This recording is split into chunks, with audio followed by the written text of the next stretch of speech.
Okay, boys and girls, today I'm going to be reading you this book. I love this book. Sit In, How Four Friends Stood Up by Sitting Down.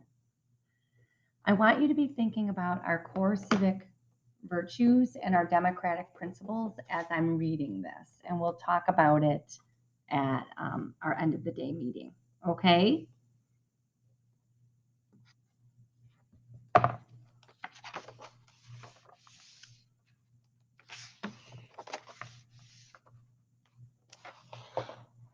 And here's this page. Okay.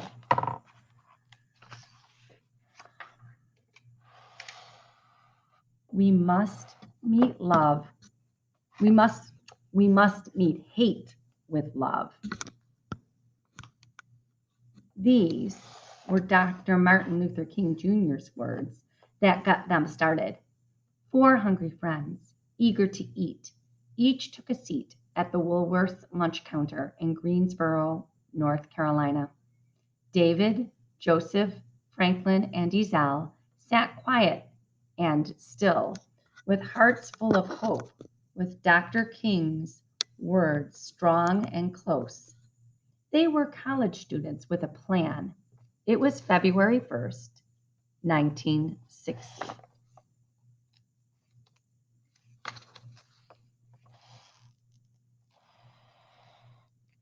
They didn't need menus.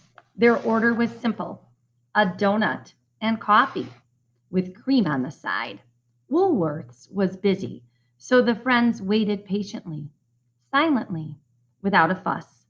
They were the only black kids at the counter. David, Joseph, Franklin, and Ezell sat while everyone else got served. At first, they were treated like the hole in a donut, invisible. Others tried to ignore them. The waitress watched and refused them. This was a sign of the times. Whites only. So here's the picture.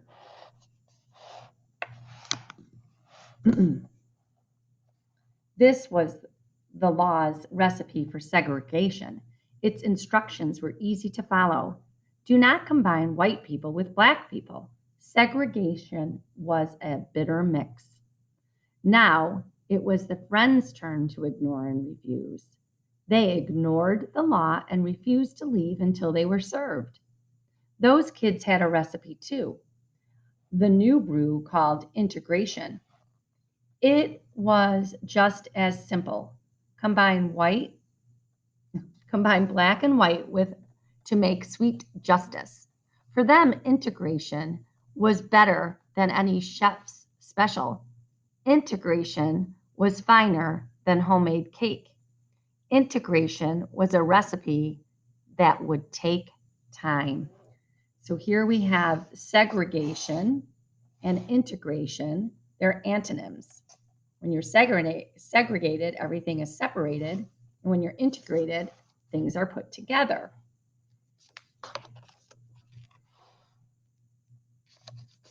So David, Joseph, Franklin, and Ezell sat quiet and still, with hearts full of hope, with Dr. King's words strong and close. Be loving enough to absorb evil. They sat straight and proud, and waited, and wanted a donut and coffee with cream on the side. After sitting and waiting and wanting, a police officer came, but the four friends wouldn't leave.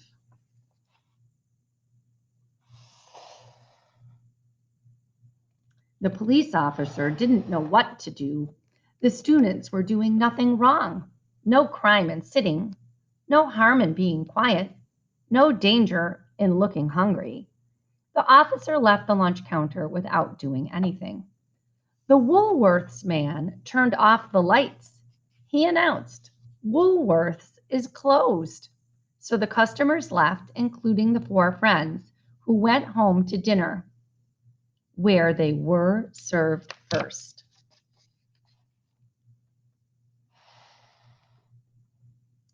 News had already spread about the sit-in. David Joseph Franklin and Ezell got their names in the paper. The next day, February 2nd, 1960, more students showed up at the lunch counter, sitting still for what was right. No reservations needed at Woolworths. The students seated themselves. They were dressed in their best clothes. They were polite and determined. No guesswork for the waitress. The young people knew the menu by heart. They ordered no food. They ordered, no food came. So they sat in silence and waited and wanted a donut and coffee with cream on the side. The waitress reminded them whites only, but those kids wouldn't budge. They didn't move. Until they were served, they refused. All they wanted was some food, a donut and coffee with some cream on the side. To pass the time, the students read their school books, they wrote in their journals, they finished their homework. They didn't need to read the menu, so they studied for tomorrow's test.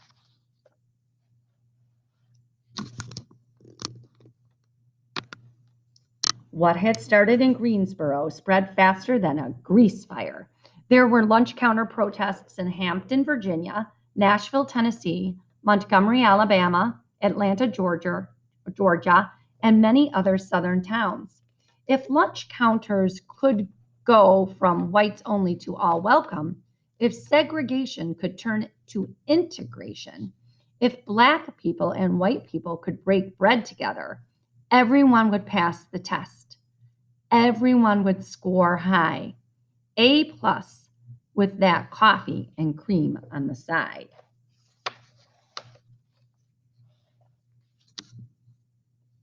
But many folks were not motivated to make that grade.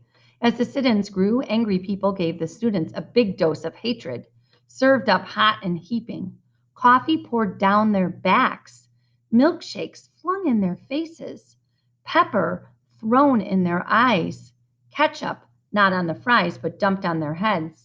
They yelled at the students, "We don't serve your kind. Go home. Goodbye." The students wanted to lash out, but couldn't. They wanted to strike back, but didn't. Sitting still was so hard. Practicing peace while others showed hatred was tougher than any school test.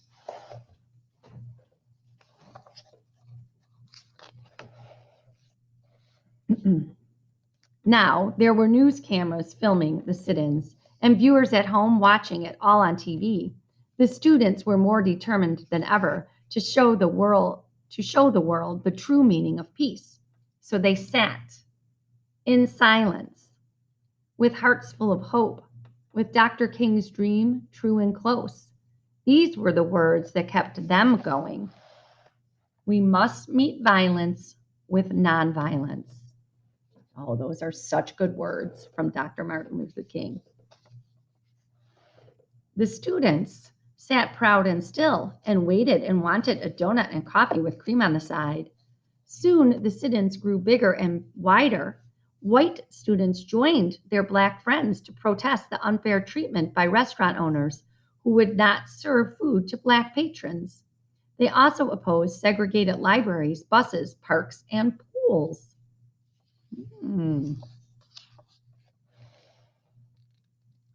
With so many students gathered, people got scared there would be fighting. They were afraid of all those youngsters grouped together for a cause. Even though the students were committed to peace, the police now took action. They accused the students of loafing. They arrested them. They took them to jail. The students didn't resist. They didn't fight. Instead, they sang freedom songs to keep the peace. They held Dr. King's words steady and close. Demonstrate calm dignity. This so reminds me of Audrey's story. I'm wondering if you're thinking the same thing. Soon, folks were busy arguing about who was right and who was wrong. that they stopped going to Woolworths and other segregated places. Some shops were forced to integrate to keep their business alive, but the struggle was far from over. In April, an activist named Ella Baker organized a student leadership conference at Shaw University in North Carolina to help the young demonstrators. With Ella, the students formed the Student Nonviolent Coordinating Committee, SNCC. Inspired by Dr. King, they came up with powerful words of their own. These are the words that became the SNCC slogan. We are all leaders.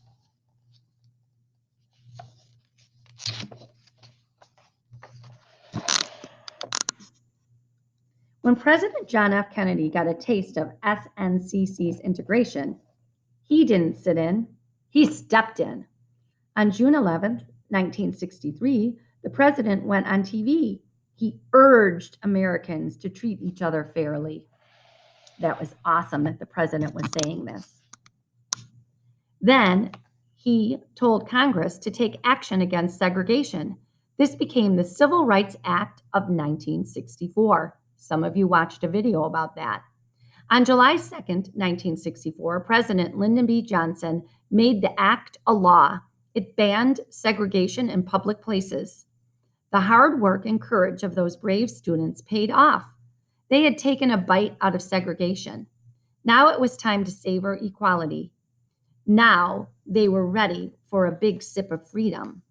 Their order was simple: a double dose of peace with nonviolence on top. Hold the hate, leave off the injustice.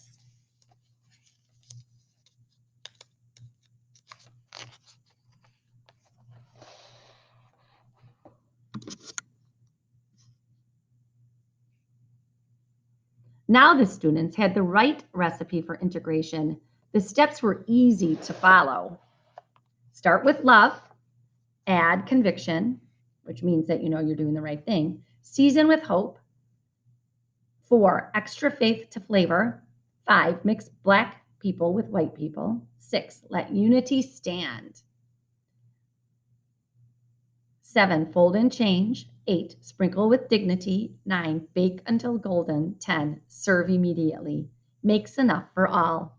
After weeks of sitting, when their backsides ached, after months of being still, when their feet fell asleep, after years of praying for laws to change, when they were so hungry for equality, the young people finally got what they ordered.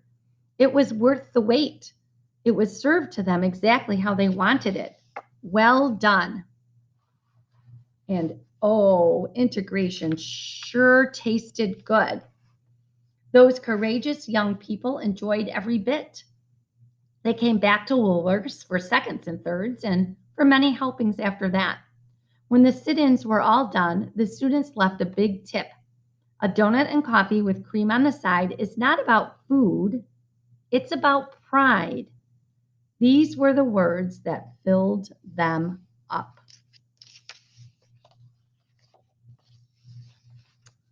And in the back of the book, they have a timeline. This might be a book you'd like to check out at the library, and you could read that timeline on your own. So this is a nonfiction book, okay? And I want you to be thinking, is it a first-hand or a second-hand account, okay? This is a picture from the newspaper of the men who started that sit-in. It says pictured left to right, Joseph McNeil, Franklin McCain, William Smith, and Clarence Henderson, who sat at the Woolworths lunch counter on the second. Oh, these are the ones that sat on the second day of the sit-ins. I'm sorry, it wasn't the first day, because remember, the newspapers weren't there on the first day. Okay, they found out afterwards. So these are 4 different men that went the next day. Okay.